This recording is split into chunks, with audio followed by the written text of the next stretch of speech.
இன்னும் இவங்க ஒரே ஒரு டைம் ஆட்சிக்கு வந்தாங்க அப்படின்னா தமிழ்நாட்டுல எந்த மழையும் இருக்காது. ஏன்டா அப்படி சொல்றேன்னு கேட்டீங்கன்னா இந்த வீடியோ நீங்களே பாருங்க.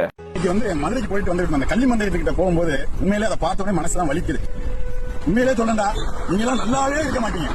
இவ்வளவு இயற்கை அரண், இந்த மலையை பாருங்க எப்படி இருக்கு, இவ்வளவு பெரிய மலை, அதை அப்படியே இங்க பாருங்க வெட்டி எடுத்துக்கிட்டு இருக்காங்க.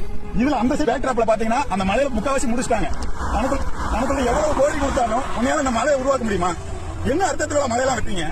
எவ்வளவு வேணாலும் பாறையை கீழே பூமிக்கு கீழே தோண்டினா கூட பரவாயில்ல, அதை நாளைக்கு சரி பண்ணிடலாம். இப்படி ஒரு இயற்கை அரணை எத்தனாயிரம் கோடி கொடுத்தா உருவாக்க முடியுமா? எத்தனை லட்சம் ஆண்டா இருக்க உருவாகி கொஞ்சம் கூட மனசாட்சி இல்லையா உங்களுக்கு?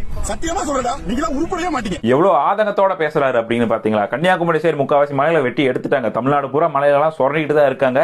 இது நீங்க சொல்ல முடியுமா ஆளுங்கட்சிக்கு தெரியாது, அவங்களுக்கு இதுக்கு சம்மந்தம் இல்லை அப்படின்னு சொல்லிட்டு?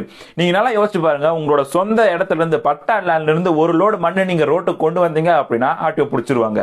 அப்படி இருக்கும் பட்சத்துல பல லட்சக்கணக்கான டன் இது ஏத்திட்டு போயிட்டு இருக்காங்க. இல்ல யாருக்கும் தெரியாது அப்படின்னு நினைக்கிறீங்களா? இதை பண்றதே ஒரு அமைச்சரா இருந்தா நீங்க என்ன பண்ணுவீங்க? நம்ம மந்திரி சபையில பாதி பேருக்கு ரினியூவபிள் ரிசோர்ஸ்னா என்ன, நான் ட்ரிபிள் ரிசோர்ஸ்னா என்ன அப்படின்னு கூட தெரியாது. 2ஆம் கிளாஸ் குழந்தைக்கு தெரிஞ்ச விஷயம் கூட இங்க இருக்கவங்களுக்கு தெரியாது. அப்படி எப்படி இதெல்லாம் புரியும்? அவங்களுக்கு தெரிஞ்ச ஒரே விஷயம் காசு வருதா, தட்டி தூக்கி எல்லாத்தையும், அவ்வளவுதான். சோலைவனமா இருக்க தமிழ்நாட்டை இவங்க பாலைவனம் பண்றக்குள்ள விழிச்சுக்கோங்க. 2023 இருந்து நான் பேசிக்கிட்டு இருக்கேன், யாரும் கண்டுக்க மாட்டேங்கிறாங்க. இதுக்கு மேலே இப்படியே போயிட்டு இருந்தது அப்படின்னா தமிழ்நாட்டுல ஒரு மலை இருக்காது, ஒரு ஆறு இருக்காது, ஒரு மரம் இருக்காது. எத்தனையோ மரங்கள், லட்சக்கணக்கான மரங்களை ஹைவேஸ் போடுறேன் அப்படிங்கிற பேர்ல வெட்டிட்டாங்க.